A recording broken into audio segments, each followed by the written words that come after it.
Thank you. And of course, there will be an objection at the end of my remarks. But let me simply disagree fundamentally with my friends on the other side of the aisle about who is on the right side of history. And I would simply offer to my distinguished colleagues and to other members of the body that we need only to look at what has happened during the past 2 years under the Ajit Pai, Donald Trump FCC, and compare it to what happened to the internet under the approach being advocated by my colleagues today. In 2015, President Obama's FCC ordered the imposition of Title II regulations to the internet, and they call this net neutrality. But basically, what it amounted to was a big government Depression-era set of regulations that gave bureaucrats control over virtually every aspect of the internet. They implemented this in 2015, and here's what happened. Broadband investment decreased dramatically during the next 2 years. This was the first time in history, in the history of the internet, that broadband investment had decreased outside of the times of a recession. Bad for the internet, bad for the public, bad for small business and startups.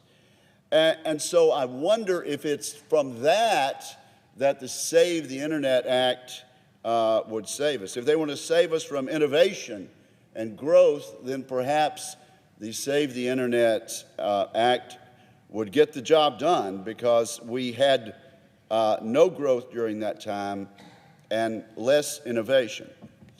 So then 2 years ago, the new FCC came in and did away with some of these big government Depression-era regulations that scared off investment, particularly the Depression-era Title II regulation, as if the internet was going to be governed like a utility company from the 1930s and 40s. Did away with that. And what has happened since that time? In the 2 years of America operating under what my friends would end with this legislation, more Americans are connected to the internet today than ever before. We have faster internet speeds than ever before.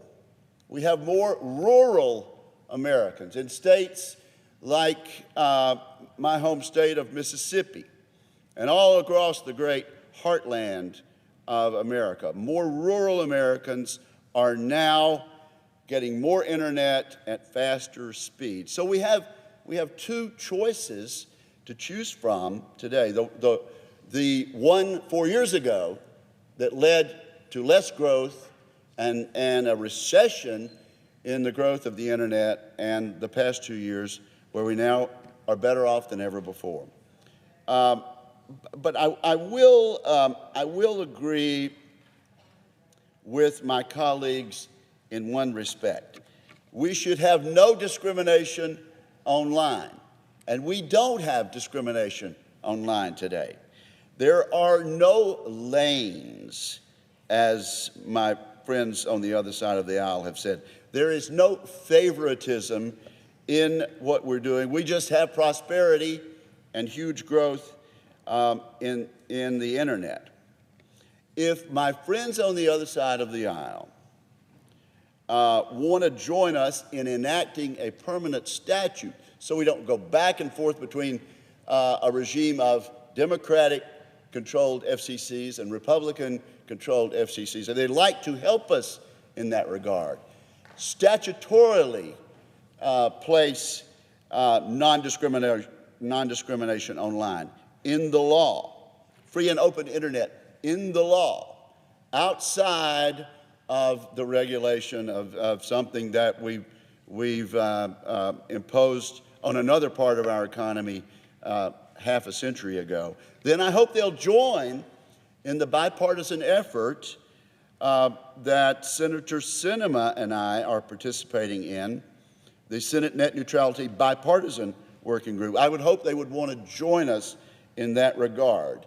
We can make the statute better, but I would certainly offer to my colleagues the facts.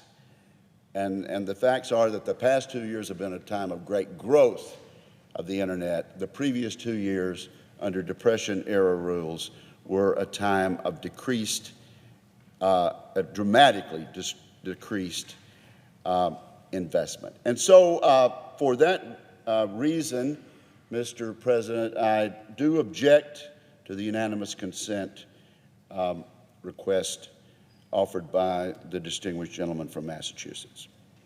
Objection is heard. Mr. President. The senator from Massachusetts has the floor. Thank you, Mr. President. Mr. President, what we just heard from the majority is, in fact, a false narrative that contends that we have to choose between broadband deployment and net neutrality. And if we don't put net neutrality back on the books, there will be internet fast and slow lanes. That's what's about to happen if we don't act out here on the Senate floor. Innovation will be stifled. Consumers will have to pay higher prices. The internet will not be as we have known it in the past. And so I absolutely feel that what just happened is a disservice to consumers and innovators in our country, that they should be allowed to have net neutrality as their protection. And I think, again, that we are on the right side of history in propounding this legislation to be brought out here. And ultimately, today, history was not served well. So I yield back, Mr. President.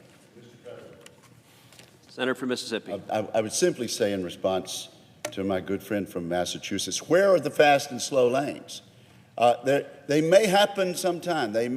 We've been warned for 2 years this is going to happen. It hasn't happened. What has happened is the greatest growth in the internet that we've seen, as opposed to the stifled growth we had during the 2 years of Title II regulation under the Obama administration.